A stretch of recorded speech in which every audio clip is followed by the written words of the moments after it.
अस्सलाम वालेकुम स्टूडेंट्स। हमने इनपुट और आउटपुट के मेथड देखना शुरू किए थे कि हमारे पास विजुअल बेसिक्स में या तो हम लेबल के ऊपर आउटपुट शो करवा सकते हैं या टेक्स्ट बॉक्स के थ्रू हम आउटपुट भी शो करवा सकते हैं और इनपुट भी रिसीव कर सकते हैं। और जो दूसरा मेथड हमने देखा था वो था कि हम इनपुट बॉक्स यूज़ करते हैं।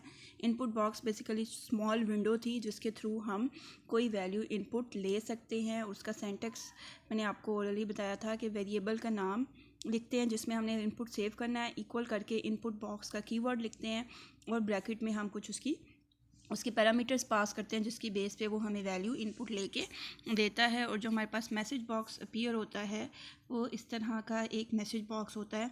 ये प्रॉम्प्ट में मैसेज था, ऊपर टाइटल था, बाय डिफ़ॉल्ट वैल्यू 0 है, ओके और कैंसिल का बटन, इस तरह का एक मैसेज बॉक्स हमारे पास ओपन हो जाता है। तो जितने इनपुट हमने लेने हों हम उतने इनपुट बॉक्सेस यूज़ करते हैं एक प्रोग्राम के अंदर। इसके बाद आउटपुट है। आउटपुट को डिस्प्ले करवाने के भी बहुत से मेथड हैं। हम टेक्स्ट बॉक्स के अंदर भी उसे शो करवा सकते हैं, हम लेबल पे भी उसे डिस्प्ले करवा सकते हैं, और जो मोस्ट कॉमनली यूज्ड मेथड होता है वो होता है मैसेज बॉक्स। जैसे इनपुट बॉक्स है इसी तरह मैसेज बॉक्स में भी हमारे पास एक विंडो इस तरह की अपीयर होती है जिसके ऊपर कोई भी मैसेज, कोई भी आउटपुट जो हमने डिस्प्ले करवानी है वो हम शो करवा सकते हैं। इसके अलावा हम उस पर आइकन शो करवा सकते हैं, बटन शो करवा सकते हैं, टाइटल शो करवा सकते हैं। Message box is a small dialog box that displays a message to the user. It can also be use to get responses from the user. हम यूज़र से रिस्पॉन्स भी ले सकते हैं। जैसे हमारे पास फॉर्म आए तो हम येस और नो के 2 बटन लगा सकते हैं, येस करना है या नो करना है। तो वो बटन का जो टेक्स्ट होता है या जो हमारे पास रिस्पॉन्स आता है येस या नो, फिर हम उसको डील करते हैं कि यूज़र ने हमें क्या रिस्पॉन्स दिया है। विजुअल बेसिक में मैसेज बॉक्स के बहुत से फंक्शंस हमारे पास डिस्क्राइब हैं। मैसेज बॉक्स लिखने का, बनाने का सिंटैक्स क्या है, हम लिखते हैं मैसेज बॉक्स और ब्रैकेट के अंदर प्रॉम्प्ट अगेन क्या है, हमारे पास मैसेज है। स्टाइल हम बताते हैं कि हमने मैसेज बॉक्स में कौन से स्टाइल, कौन सी ऑप्शंस, हमने आइकन कौन कौन से डिस्प्ले करवाने हैं, और उसके बाद हम बताते हैं टाइटल, उसके ऊपर क्या लिखा हुआ होना चाहिए। ये तो उस वक्त है जब हमने सिर्फ मैसेज शो करवाना है। और जो दूसरा सेंटेक्स है आपके पास कि variable name equals to message box, prompt, style और टाइटल। अगर आप येस या नो ले रहे हैं तो वेरिएबल के अंदर उसकी वैल्यू स्टोर होगी कि यूज़र ने येस वाले बटन पे क्लिक किया था, नो वाले बटन पे क्लिक किया था, ट्रू किया था, फॉल्स किया था। ये हम डिफरेंट ऑप्शन उसे दे रहे होते हैं। तो message box pre defined function है। इसके बाद प्रॉम्प्ट जो है वो मैसेज है जो हमने डिस्प्ले करवाना है। और जो स्टाइल है वो बेसिकली आइकन्स और बटन्स के, हमारे पास येस नो के 2 बटन आने चाहिए या 1 बटन आना चाहिए या 3 बटन आने चाहिए या कौन सा आइकन शो होना चाहिए। और टाइटल जो है वो डिस्प्ले करवाता है ऊपर की बार पे हमारे पास। अब स्टाइल, मैसेज बॉक्स के स्टाइल में हमारे पास डिफरेंट स्टाइल्स आ जाते हैं। एक तो टाइप्स ऑफ बटन, हमने कितने बटन उस पर डिस्प्ले करवाने हैं। टाइप ऑफ आइकन, क्या हमने उस पर आइकन, आपके पास सम टाइम विंडो ओपन हो रही होती है जिस पे क्वेश्चन मार्क या आई का सिंबल या डेंजर का साइन यूज़ हो रहा होता है, वो आइकन अगर हमने डिस्प्ले करवाने हैं तो हम आइकन का स्टाइल यूज़ कर सकते हैं। उसके बाद हमारे पास डिफ़ॉल्ट बटन का भी ऑप्शन मौजूद होता है। अब यहाँ पे बटन जो हैं वो कौन कौन से हमारे पास अवेलेबल हैं, हम कौन कौन से बटन्स को डिस्प्ले करवा सकते हैं। सबसे पहले अगर हम वैल्यू 0 लिखेंगे तो वो VB ओके ओनली होगा, सिर्फ ओके एक बटन शो होगा ओके का।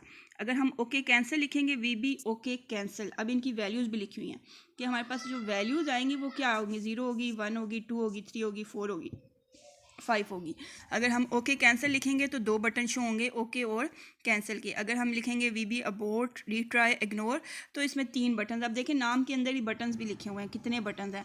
VB येस नो कैंसिल तो 3 बटन, एक येस का, एक नो का, एक कैंसिल का। VB येस नो तो 2 बटन बनेंगे, येस और नो का। रिट्राई और कैंसिल करेंगे तो हमारे पास 2 बटन बनेंगे, रिट्राई और कैंसिल के। इसके बाद जो आइकन्स हम शो करवा सकते हैं वो कौन कौन से हैं।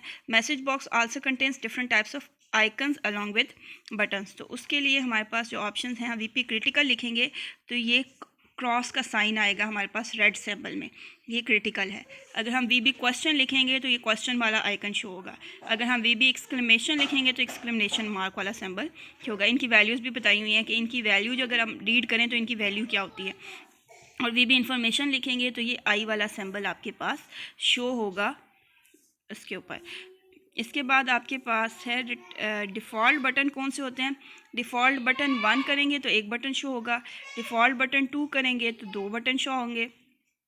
ओके सॉरी, अगर हमने बटन जो हमने बनाए हैं 3, 4 या 5 जितने भी बटन हमने बनाए हैं उनमें से अगर हम एक बटन को बाय डिफ़ॉल्ट, समटाइम ऐसा होता है आपके पास फॉर्म खुला हुआ आता है, एक बटन पहले से सिलेक्ट हुआ होता है, तो अगर हमने किसी बटन को डिफ़ॉल्ट बटन बनाना है, सिलेक्टिव बनाना है, तो हम उसमें लिख सकते हैं डिफ़ॉल्ट बटन 1, बटन 2, बटन 3, जिसको हम लिखेंगे वो बटन जो है वो डिफ़ॉल्ट हमारे पास आ जाएगा। लेफ़्ट मोस्ट, अब उन्होंने ये भी बता दिया कि बटन जो लेफ़्ट साइड पे होगा वो 1 होगा, फिर 2 होगा और फिर 3 होगा। बटन 1, 2 और 3 हमारे पास कैसे डिफ़ॉल्ट बटन्स बनेंगे। इसके बाद है कि अगर हमारे पास वैल्यू रिटर्न होती है, जैसे हमने डिफरेंट बटन्स लगाए हैं okay, cancel, abort, retry, ignore के, तो हमने कहा था कि उसका जो भी आंसर यूज़र अगर कैंसिल पे क्लिक करता है तो उसकी वैल्यू स्टोर कर दो, तो वो वैल्यू बेसिकली नंबर्स में स्टोर होती है। जब यूज़र कैंसिल के बटन पे क्लिक करेगा तो 2 वैल्यू आके स्टोर होगी। इसी तरह जब ओके के बटन पे क्लिक करेगा तो 1 वैल्यू आके स्टोर होगी हमारे वेरिएबल में। और इसी तरह सारे बटन्स की वैल्यू बताई हैं। ओके की वैल्यू 1 है, कैंसिल की 2, अबॉर्ट की 3। तो जो जिस यूज़र ने क्लिक किया है, अगर हम ये देखना चाहें कि उसने किस वैल्यू पे कौन से बटन पे क्लिक किया है, तो हम इन वैल्यूज़ को बेसिकली चेक करते हैं कि वो इक्वल्स टू 3 है तो इसका मतलब अबॉर्ट करना है, अगर इक्वल्स टू 4 है तो इट्स मीन रिट्राई करना है, इक्वल्स टू 6 है तो इट्स मीन कि उसने येस पे क्लिक किया है। अब ये एक प्रोग्राम आपको दिया हुआ है, इसको आप लोग अच्छे से स्टडी करें, इसको पढ़ें। यहाँ पर अगर कोई कन्फ्यूजन है तो मुझसे पूछें। अच्छा, इसमें आपके पास जो एक और पॉइंट है, writing single statement in multiple lines. अगर आपने एक से ज़्यादा लाइंस में स्टेटमेंट प्रिंट करवानी है तो उसके लिए आप क्या करते हैं, space and underscore at the end of line, और फिर आप प्रेस करते हैं नेक्स्ट बटन को। ये कोड के अंदर आपको यहाँ पे दिया होगा, ये देखें वीबी न्यू लाइन यहाँ पे लिखा हुआ है। आपने जो मैसेज बॉक्स नेम एंड क्या किया है, वीबी न्यू लाइन अंडरस्कोर, ये बता रहा है कि जो इससे अगला टेक्स्ट है वो न्यू लाइन पे डिस्प्ले होगा, और नेम एक लाइन पे आएगा, एज नेक्स्ट पे आएगा, और एड्रेस जो है वो उससे नेक्स्ट लाइन पे डिस्प्ले होगा। ओके, इसके बाद इसमें कुछ कोड्स हैं जो हम बाद में कंप्यूटर पे इनको प्रैक्टिकली परफॉर्म करेंगे, तो मैं आपको समझाऊंगी भी। इस चैप्टर में ऑलमोस्ट आपका डन, ये कंप्लीट हो गया है। इसमें हमने मेथड्स पढ़े हैं कि किस तरह से हम इनपुट और आउटपुट ले सकते हैं, और स्टार्ट में कुछ बेसिक्स पढ़े थे, डेटा टाइप्स कौन कौन सी हैं। लास्ट में हमारे पास कमेंट्स और रिमार्क्स आ जाते हैं।